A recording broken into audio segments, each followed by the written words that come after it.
Aye, the lens of misperception.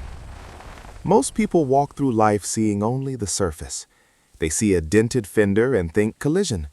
They see a seized engine and think scrap. They look at my grease-stained overalls and think laborer. They believe my business is about repairing metal, repainting frames, and flipping vehicles for a quick margin. They couldn't be more wrong. I don't trade in machinery. I trade in forgotten potential. My office isn't a desk. It is a sanctuary for the abandoned. When the world looks at an old motorcycle leaning against a salt-eroded wall and whispers, "Finished," I hear a heartbeat. When they pass a dusty car sinking into the soft earth behind a forgotten estate and mutter, "Waste," I see a masterpiece waiting for a hand that refuses to quit.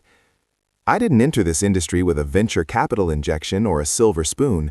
I entered it with the grit of a skeptic and the hands of a believer. I entered it asking the questions others were too impatient to answer. Why do we discard so easily? Why does a single broken circuit or a layer of oxidation turn a miracle of engineering into junk? 2. The brutal education. In the beginning, I was a fool for aesthetics. I trusted the shiny. I bought vehicles because the paint looked good, ignoring the cancer of hidden rust eating the chassis from within. I underestimated the labyrinth of electrical systems and overestimated the power of my own ego. Nature and mechanics are honest teachers. They do not grade on a curve. I paid for my arrogance in cold, hard currency. Profit evaporated into parts that didn't fit. Time bled away into projects that stayed dead. My confidence didn't just shake, it shattered. But I stayed in the grease. I stayed because I realized this business isn't about the toolkit you carry, it's about the temperament you forge. Motorcycles taught me humility. A bike is an honest machine. It has no skin to hide its bones. If a bearing is worn, you feel it in your teeth. If the throttle lags, the machine is telling you it's in pain. They don't lie. Cars, however, taught me patience. They are massive, complex organisms of interlocking systems. A car can have 1,000 symptoms that all point to the wrong disease. To fix a car, you must silence your panic and learn to think in layers. 3. The language of the machine. When I walk into a dark garage now, I don't rush to turn the key. I wait. I listen to the silence. I smell the history. The scent of stale gasoline tells me of years spent in stagnation. The texture of the paint tells me how many winters it survived. Restoration does not begin with a wrench. Restoration begins with evaluation. Most flippers look at the scratches. I look at the structure. They look at the faded leather seats. I look at the frame alignment. They see a broken mirror. I check the compression and oil integrity. Surface damage is merely noise, distraction for the amateur. Structural damage is the truth.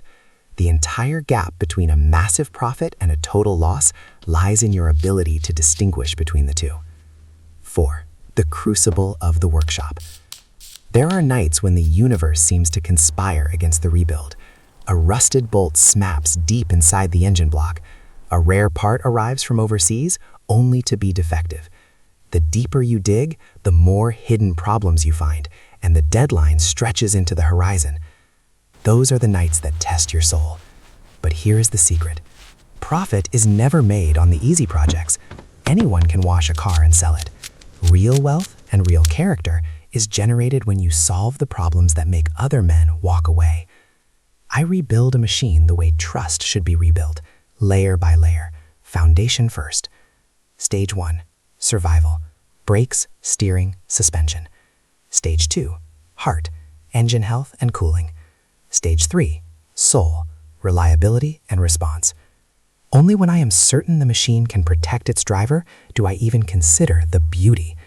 Because a shiny coat of paint over a failing engine is not a product, it is a deception. And in this business, deception is the fastest way to destroy a reputation that took years to build. 5. The philosophy of the second chapter. Selling for me isn't an act of persuasion, it's an act of demonstrating certainty.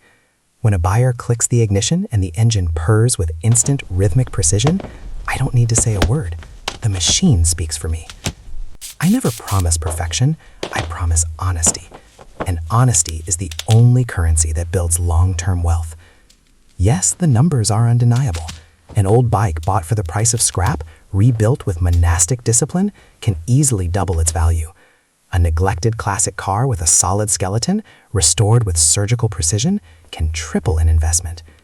But the money is just a side effect. The real transformation isn't the machine. The real transformation is the man behind the wrench. This work forces you to stop reacting emotionally to life's breakdowns. You learn that Driver's most side mirror, looking failures sharp. are not total. Passenger side checks out. They are simply Headlights are crystal clear. misunderstood systems.